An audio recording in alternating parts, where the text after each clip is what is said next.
Moşu 3 port, Cibut portunu hazır Cungo igelledi deyle, moşularını koşkandı Hindi Okyan dairesi de Hindistan siz koruşavda kaldınız.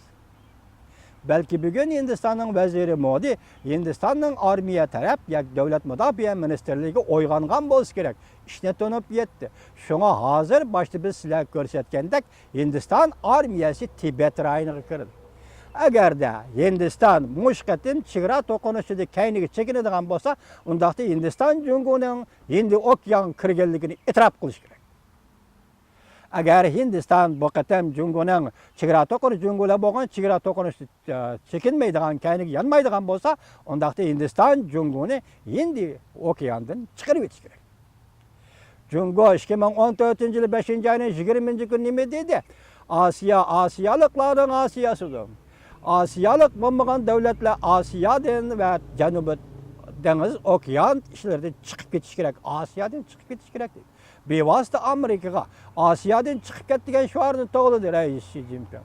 Enlikti bugün o Canubi Deniz'de her birleştirip boldu deyle, Canubi Deniz'i kontrol kılıp boldu deyle, hazır paraz kılıp şundak deyle, Cungo kontrol kılıp boldu deyle, yani Canubi Deniz'i bevasıta tutuşuduğun Hindi Okyan'ı yürüyüş kıldı deyle, Hindi Okyan'da 3 orunda 3 port kurdu bu port, soda portu bu ya ki her bir port mu bunu kiyin birini mi deyle, bırak Hindistan nayte qiyin ahvalga tushib qolganda hozir Tibet rayonida harakat boshladi desak, bu endi Hindistonning gayratiga bog'liq.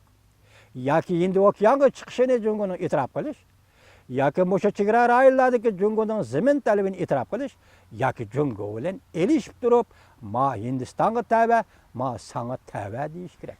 Hindiston axloqli davlat. Hindiston demokratik davlat.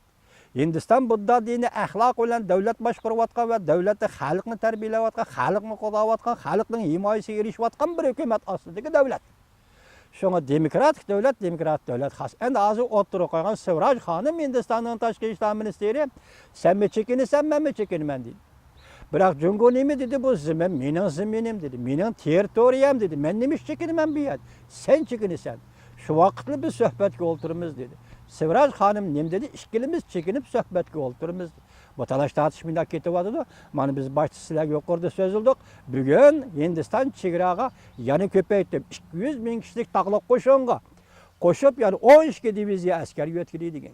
Hozir Amerika boshchiligidagi olimlar, masalan, mutaxassislar, harbiy mutaxassislarning tahliliga asoslanganda Hindistonning havo armiyasi intayi ustun kuchga ega.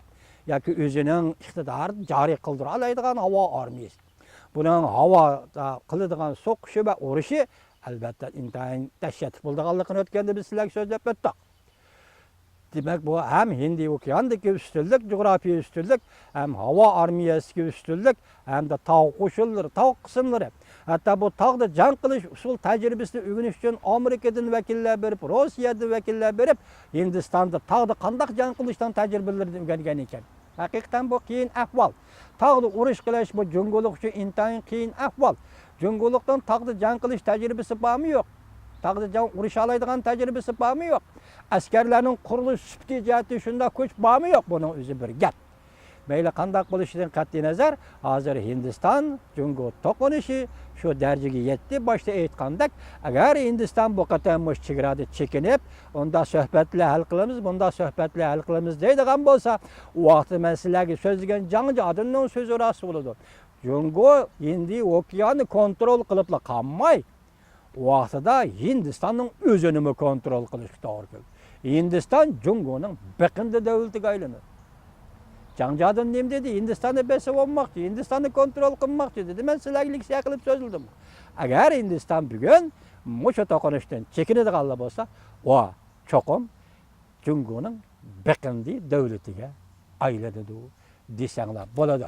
Hurmatli vatandoshim, vaziyat mana mushayadan mushayagicha bo'lyapti.